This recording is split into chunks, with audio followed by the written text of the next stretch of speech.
Est-ce qu'aujourd'hui... Il y a des quartiers, vous rentrez dans le quartier, vous ne pouvez plus en sortir. Ouais, effectivement. Expliquez-moi comment c'est possible. Les Gadéris, c'est pas les Gadéris, c'est le promoteur. Il y a eu une idée folle là, au-dessus de la montagne. Là. Il devait faire un centre d'animation fabuleux. À Galande. Oui. Pourquoi on bloque ce bonhomme? Pour une zone sismique? Mais c'est du bluff la zone sismique.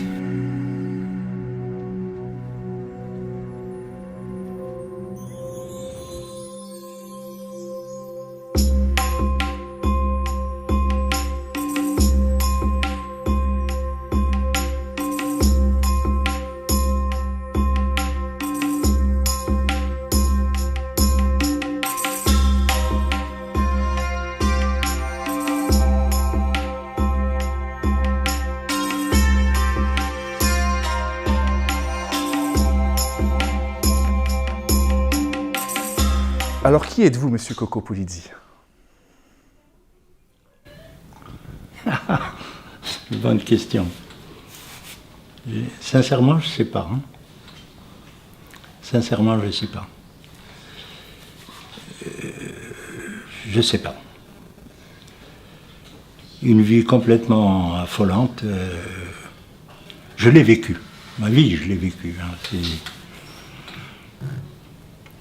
vous l'avez vécu pleinement? Pleinement. Je l'ai vécu pleinement. Mon meilleur ami, je peux le dire, puisque vous m'avez dit de tout dire. Mon meilleur ami, ça a été le prince Moulay Abdallah al-Arham. C'était mon meilleur ami de jeunesse. On s'est pratiquement quittés, mais on se voyait aux anniversaires des enfants, tout ça, mais on s'est quittés en 62. Mais de son arrivée à 62, on ne s'est pas quittés. Je roulais même avec sa voiture qu'il m'a offert, un type Jaguar. Hein. Donc j'ai vécu une vie de rêve, quoi, une jeunesse de rêve. Donc vous êtes né à Rabat? Oui. En quelle année? 41. 1941. Né, mort. Mort-né. Baptisé, mort. Mon vrai nom, c'est Beato Salvatore. Béni Sauveur. Mon frère m'a enroulé dans un chiffon de farine américaine, attaché avec une ficelle, il m'a emmené au cimetière. Devant la porte du cimetière, j'ai bougé. Il a failli me lâcher. Il a eu peur, il a failli me lâcher. Ah oui, il a ouvert, j'étais plein de farine, parce qu'il en restait dans le sac, certainement. Il m'a ramené en dansant, il était fou de joie. Quand je suis revenu du cimetière, ma sœur n'était pas contente parce qu'elle voulait m'appeler Claude. Elle n'a pas pu m'appeler Claude, elle a dit je l'appellerai Coco. Voilà. Eh ben c'est incroyable. Dans la même heure, j'ai été baptisé 2 fois, quoi. Et depuis quand vivez-vous à Agadir? Depuis 70. Et qu'est-ce qui vous a amené à vous installer à Agadir? C'était la mort de mon père, en fait, et des histoires de famille.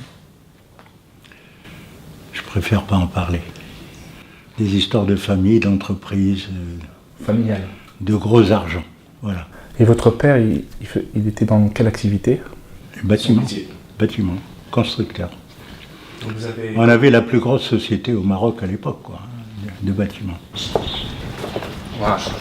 Non, là c'est 9000 pierres. 9000 pierres. 9000 pierres pour faire... Pour 1 mètre carré. 1 mètre carré. Et ça demande combien de temps de travail? À 2, ils font 1 mois et demi, 2 mois, ils font le plateau. 2 mois de plateau. Et tout ça, c'est votre œuvre.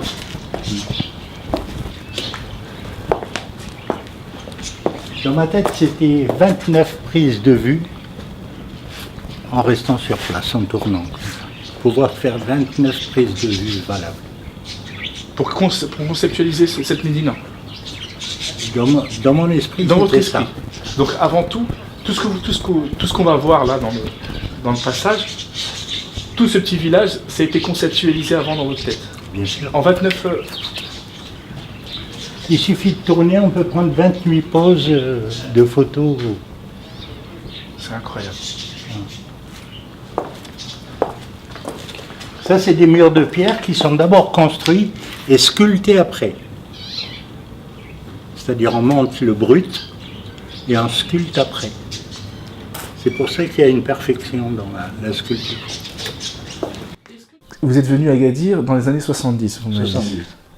Pourquoi? Et donc c'était une étape, vous vous êtes arrêté ici parce que vous m'avez dit que vous avez eu des soucis avec votre famille, donc c'était une sorte d'exil. Oui, je me suis exilé seul. Seul, vous êtes venu seul. Et comment vous avez trouvé cette ville d'Agadir? J'ai trouvé la ville d'Agadir, de toute façon, parce qu'à Agadir en 1970, il ne fallait pas parler d'Agadir à personne. À Rabat, il ne fallait pas en parler. Parce que c'était où le bon Dieu avait perdu chez Babouche. Hein?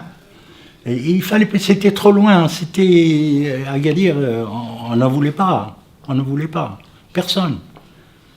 Et j'ai tout découvert, moi, en 70, en arrivant. L'État offrait les terrains pour faire les hôtels et tout ça, on offrait tout. Mais c'était l'Eldorado.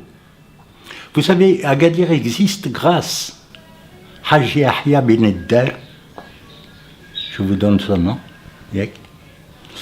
le patron de Sango. Oui, c'est le Sango. je pense. C'est ça? Oui. Haji Yahya, j'ai travaillé pour, c'est moi qui ai fini ces hôtels. J'ai fini le Sud-Baya, j'ai fini le Sango. Ça a été ourdé au mortier de ciment. Mais dans toute la région d'Argana, tous ces villages-là, ils construisent comme ça des immeubles de 4-5 étages.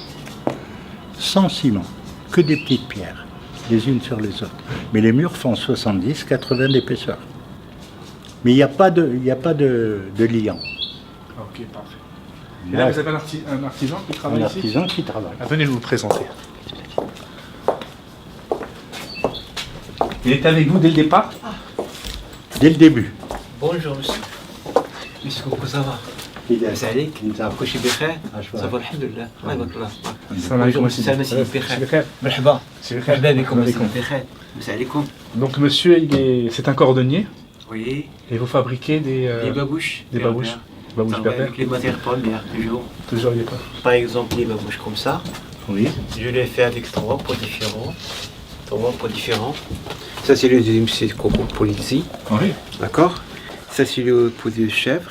D'accord, au tige. Dedans, on met le pot de mouton parce que le pot de mouton est doux. D'accord. Oui. La semelle ici, c'est un pot de dromadaire. Parfait. Et la couture, ça se fait main, pas à la machine. La couture, on la fait à la main. Ça, c'est berbère. Les motifs là aussi, c'est des motifs berbères. On fait toujours à la main. D'accord. Ok. Ça, c'est berbère. Bravo monsieur. Merci. Merci. Merci. Tabarakallah. Ça va, c'est cool. Alhamdulillah. Ça va, ça va. D'ailleurs. Alhamdulillah. Yallah. Moi, j'aime bien les architectes.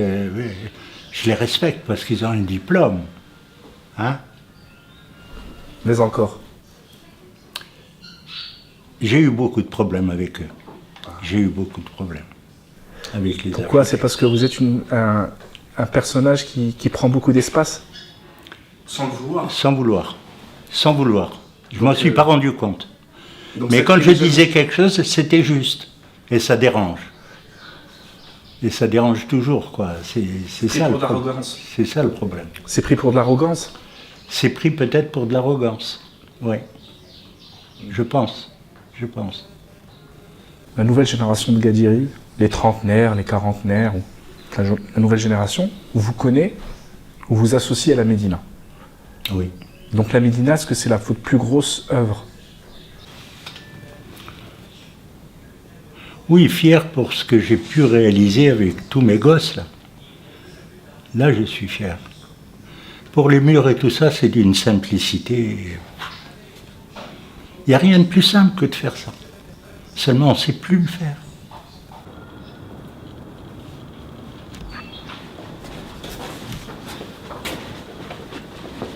Combien d'années il a fallu pour... J'ai commencé en 92. En 92? Et vous avez fini... En 2007, on a arrêté. 2007, vous avez arrêté. Mais des fois, je travaillais avec 4 maçons, des fois j'en avais 8, des fois j'en avais 12. Et c'était difficile de les former, les artisans? Non, on a encore beaucoup de gens qui peuvent travailler la pierre. La terre, c'était autre chose, parce que j'ai acheté une machine Oui. qui me faisait 8000 pierres 8000 briques, non, 5000 briques, pardon, en 8 heures. Et on a construit avec ces briques de terre. Mais c'est pas de la terre ordinaire. Il ne faut pas penser qu'on peut faire un mur de terre avec de la terre végétale. Elle ne tient pas. Elle tombe. C'est ce qui s'est passé à Marrakech, dans toutes les fermes à l'extérieur de Marrakech, tout s'est écroulé. Toutes ces clôtures et tout, c'est biada. La terre blanche, celle-là. Ok, c'est la terre blanche qu'il faut travailler. Alors on fait le mur, on peut faire l'enduit, on peut tout faire avec. Les gens d'Agadir connaissent la Médina, mais ils ne vivent pas la Médina. Ils l'ont découvert très tard. Hein. Ouais. Les gens d'Agadir ont découvert la Médina très tard. Maintenant, ça commence à bouger très fort. Vous sentez? Pour les gens d'Agadir. Oui. Ils viennent au En restaurant. famille et tout ça, ils aiment beaucoup Ils le viennent en restaurant. famille et tout. Mais au début, non. Je sais pas, ils ont boudé. Jusqu'en 2000, ils ont boudé complètement. Les puristes berbères ne vous ont-ils pas reproché ce mélange de style à la Médina? Parce que c'est un village berbère, il est montré comme un village berbère, mais on sent qu'il y a votre personnalité, il y a tout votre patrimoine historique, votre histoire, vous êtes italien, on sent tous vos voyages, ça, c'est pas que berbère. Mais berbère c'est quoi? Est-ce que berbère c'est pas un mélange déjà à la base? Alors je vais vous apprendre quelque chose certainement. Les pharaons étaient berbères. C'est prouvé aujourd'hui. Les pharaons étaient berbères. Donc ça ne tient pas debout ces critiques. Mais non. Les berbères, c'est la Méditerranée dans son ensemble. Et qui est passé en Andalousie? Et qui a amené les zéros en Andalousie? C'est les berbères. Donc, alors pourquoi je ne ressemblerai pas à une certaine fenêtre? Elle ne ressemble pas à une fenêtre andalouse. Quel est le problème? Vous avez visité l'île de Las Palmas? Non. Vous avez visité les îles en Méditerranée, les îles espagnoles en Méditerranée? Toutes les constructions sont berbères. Le riad, le tuya au plafond, tout. La seule chose qu'ils ont fait, ils ont fermé la Wassaddar. Oui. Ils l'ont fermé. C'est tout ce qu'ils ont fait, pour pouvoir mettre la cheminée dans le Wassaddar. Mais tout est berbère, même les portes. On me parle de quoi, là? D'un mélange de qui? De quoi? On dit que c'est un peu mexicain, qu'il y a des petites... Heureusement. Des petites tendances mexicaines dans ce que vous faites. Et pourquoi? Qui a été avec l'armada espagnole après Christophe Colomb? Qui est parti au Mexique, au Nouveau-Mexique? Les Berbères. Avec qui? Avec l'armada espagnole. Parce que l'armada avait besoin des Berbères constructeurs de bateaux d'Essaouira. Ils les ont pris à Essaouira, ils les ont emmenés là-bas. C'est pour ça qu'on trouve l'Arganier. Le Nouveau-Mexique, c'est quoi? Les constructions en terre du Nouveau-Mexique, c'est qui? Ça ressemble beaucoup, oui. Mais c'est à nous. Ces colonnes que vous voyez là, elles y sont là-bas. Effectivement. Alors.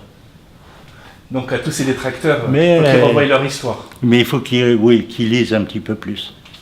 Ça, c'était destiné à... C'est super, on dirait une arène. On dirait une arène, hein. Vous l'avez pensé comme ça? Oui. Vraiment, on dirait une arène, une miniature. Et c'est là où on voit le mélange du berbère. Et là, vous ne pouvez pas me dire que c'est pas du romain, là. C'est du romain, c'est... Oui. On peut pas, là, c'est... Le cachet, il est là. Hein. C'est du Coco Polizzi. Et les arcatures, elles sont à nous aussi. Elles sont berbères. C'est magnifique, ce mélange. Mais bien sûr. Si vous avez apporté ce mélange-là, c'est... L'histoire nous le dira. Je pense que l'histoire va reconnaître le travail. Absolument. Est-ce que vous ne pensez pas que cette Médina ne mérite-t-elle pas mieux? Elle avait un chemin pour ça. Elle avait une voie toute tracée. Vous savez, je vais vous donner un seul chiffre. En 2000, le montant de l'année en entrée. Les entrées, je ne parle pas des loyers, des artisans ou quoi. Les entrées. On faisait dans l'année... Parce que j'ai eu continuellement la mafia des taxis d'Agadir qui n'emmenait pas les touristes à la Médina. Ils n'avaient pas le droit. Pour quelle raison? Entre eux, les combines de chauffeurs de taxi, les guides d'Agadir non plus, les faux guides non plus. Personne venait à Agadir. Incroyable. C'était que des accidentés qui arrivaient à l'époque, en 2000, quand j'ai commencé à faire payer l'entrée. En 2007, on faisait 43 000 euros d'entrée par mois, quand ils sont venus me bloquer la Médina. Ils ont arrêté. Pour quelle raison ils vont bloquer la Médina? Ils ont fait un contrôle fiscal à un artisan marocain. On m'a dit, ça, c'est pas de l'artisanat. Et vous devez, monsieur, 9 300 000 dirhams. Donc c'est pour cette raison que la Médina, après ça n'a pas fonctionné. Ben, ça s'est arrêté parce qu'ils ont tout mis ça au tribunal commercial, et le tribunal commercial a fait son travail. Et mis à part ce souci, avec qui est-ce que vous avez eu des aides financières pour faire cette Médina? Comment ça s'est passé, la genèse de la Médina? Comment ça a fonctionné? Pas un sou, pas un sou. C'est-à-dire De personne. Le terrain, on vous l'a octroyé, non? On me l'a loué. On vous l'a loué. Les eaux et forêts. Oui. Ah, donc on vous a loué, donc ça s'est passé comme ça. Vous aviez un rêve, vous voulez aboutir à votre rêve. Et le gouverneur de l'époque, d'ailleurs, quand il m'a signé pour le terrain, qu'il a signé sur le plan, que c'était ma parcelle, oui. Pour les eaux et forêts, le gouverneur, c'était Laroussi, oui. Et il m'a dit une chose, il m'a dit, monsieur, ne me faites pas rougir. Personne n'y croyait. Une Médina, il m'a dit tout simplement, une Médina, elle existe ou elle n'existe pas, mais on ne peut pas la faire.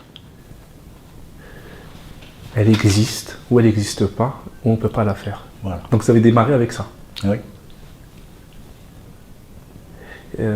C'est intéressant ce que vous dites parce que moi, quand j'ai préparé l'interview, je me suis dit, cette Médina, il lui manque l'essentiel. Ça, c'est à titre personnel. Je me suis dit, mais il n'y a pas de gens qui y vivent. Non. Et le fait qu'il n'y ait pas de gens... Mais c'est prévu, pour le futur, c'était prévu. Ah voilà, parce que le fait qu'il n'y ait pas de gens qui y vivent, il y a un côté, et ça n'enlève rien, attention, je ne veux pas vous enfoncer, ça n'enlève rien à son côté artistique, c'est très joli. Mais le fait qu'il n'y ait pas des gens qui y vivent, c'est comme si vous mettez dans un corps, vous ne mettez pas les battements du cœur. Mais absolument. Et par rapport à ça, les gens qui la visitent, je parle des Marocains, je ne parle pas des étrangers. Ils se posent des problèmes. Ils se posent des questions, ils se disent, mais c'est pas possible, parce qu'eux, ils savent qu'une Médina, c'est vivant, qu'il y a de la vie, qu'il y a la voisine qui crie parce qu'elle n'a pas eu le thé d'en bas, il y a une vie, il y a des énergies. Et le fait que la Médina, quand on rentre, on sent que c'est comme un homme sans son épouse, il manque quelque chose. Mais absolument. Il manque de l'avoir terminé pour la Médina habitée, parce que les 3 hectares qui restent, c'était la Médina habitée à faire. Voilà. C'est-à-dire tous les rez-de-chaussée en Médina et les étages habités.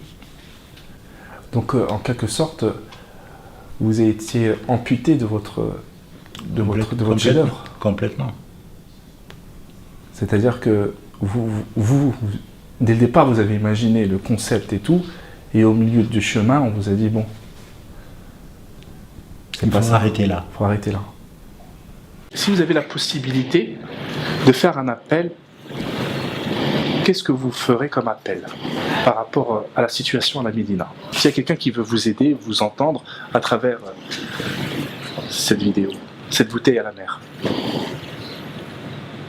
Un appel. Oui, un appel, quelque chose qui vous permettra de finir votre Médina et de terminer la dernière signature de votre œuvre. Si ce quelqu'un est capable de me donner 2 chefs chantiers avec moi, pour sa sécurité, pour que je puisse apprendre à ces chefs chantiers, le peu de temps qui me reste, je ne sais pas combien de temps, leur enseigner la formule de construction, je lui souhaite de prendre la Médina. Mais s'il me donne, c'est 2 bonhommes. Parce qu'il faut fermer 2 bonhommes. Donc pour vous, c'est cette transmission que vous voulez pas qu'elle s'efface après votre J'espère. départ. J'espère. Sa Majesté a décidé de retaper tous les Ksars du royaume et toutes les Casbahs du royaume. Il a décidé de retaper tout ça. Mais pour retaper tout ça, il faut du monde. Et les qualifier, pas n'importe quoi. Parce qu'ils ont retapé des Casbahs, on peut voir les vidéos, on peut voir tout ça. C'est scandaleux ce qui se passe. Il faut une certaine méthode de travail. Et aujourd'hui, vous pensez Qu'ils n'ont pas. Ils ne sont pas. Non. Non, malheureusement, non. Et comment voyez-vous aujourd'hui la population d'Agadir, le fait qu'Agadir s'est transformé ces 15 dernières années? Et vous êtes témoin de l'ancien Agadir, De la catastrophe. et du nouveau Agadir. Je suis témoin de la catastrophe, Pour vous, c'est une catastrophe. bien sûr. Et On n'a pensé à rien, on a pensé à prendre le moindre mètre carré. On n'a pas pensé aux enfants, on n'a pensé à personne. À personne. Est-ce que vous Maintenant, on a fait un stade de foot, un nouveau stade de foot, maintenant. Et on l'a mis près des ordures, là, parce qu'il n'y avait pas d'autre endroit. Mais on a tout loupé. Mais Agadir, c'est une catastrophe. Je vais vous montrer une photo d'Agadir.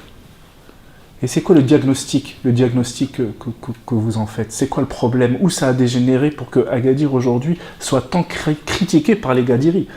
Mais bien sûr, Parce que c'est critiqué. les Gadiris eux-mêmes s'autoflagellent. Mais bien sûr, mais bien sûr.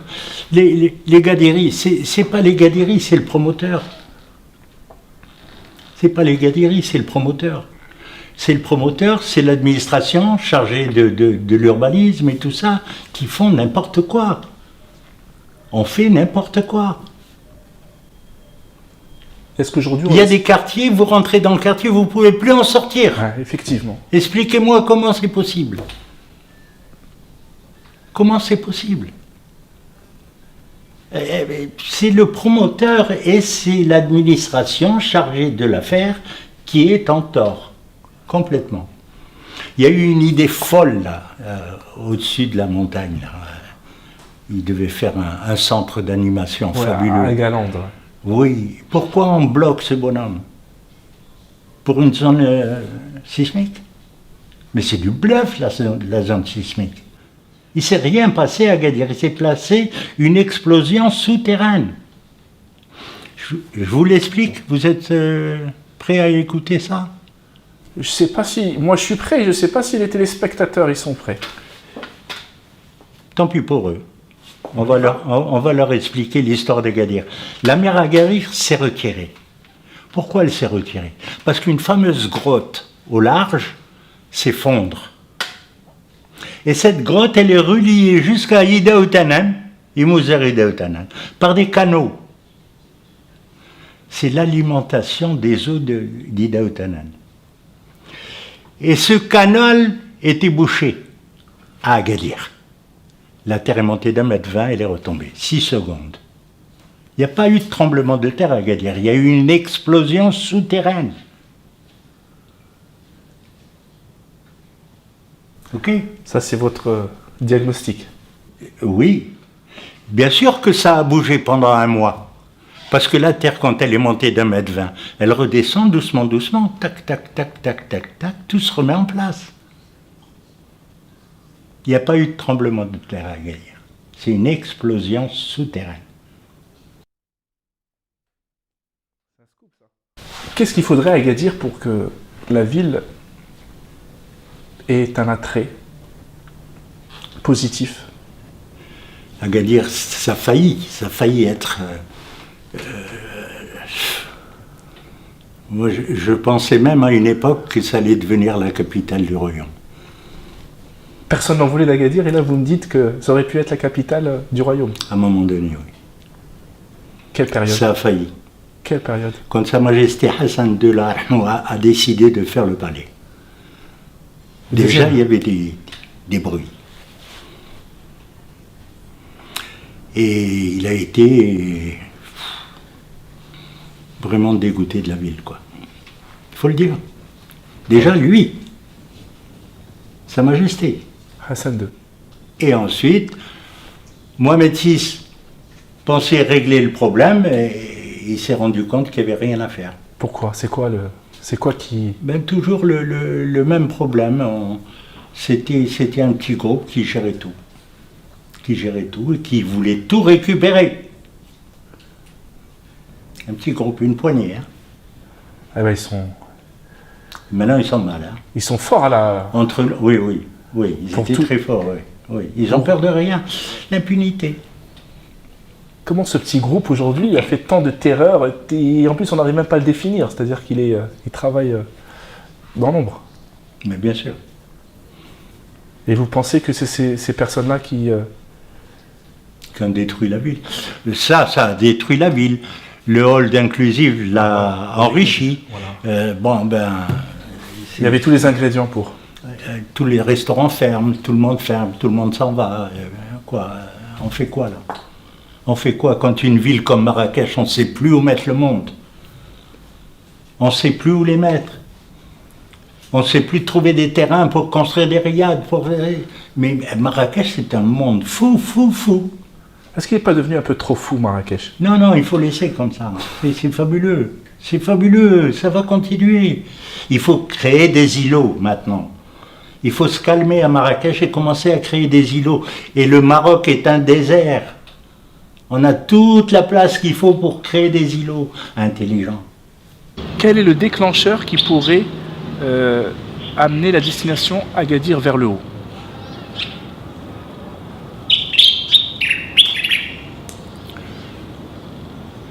Arracher les racines des faux arbres. C'est-à-dire? On a arraché l'arbre, on a coupé l'arbre, mais on a laissé les racines. Il faut déterrer les racines. Du mal d'Agadir. Et le mal, tout le monde le connaît.